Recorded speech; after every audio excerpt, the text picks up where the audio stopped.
Let's solve this question. In this question, potential difference and power of the bulb is given. And you are asked if the potential difference is made half, what would be the power? Power based questions में सबसे बड़ा challenge होता है to figure out the correct formula, which formula to be used. If we use the formula P equals to VI, we will get a wrong answer because in this question जब आप potential difference reduce करोगे तब तक current also decreases.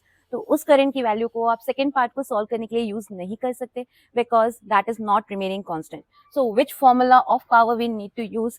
That is having resistance. What's not going to change when we decrease the potential difference? That is the resistance of the circuit, because the wiring of the circuit, the length, area and everything, material of the circuit is remaining the same only. So we will use the formula of power that is having potential difference and a value that is not going to change on changing the potential difference, that is the resistance. So simply use the formula P equals to V square by R, and now it will be very easy. So you can calculate R by using V square by P. So V square, it's 220 into 220 upon power in the first case was 100.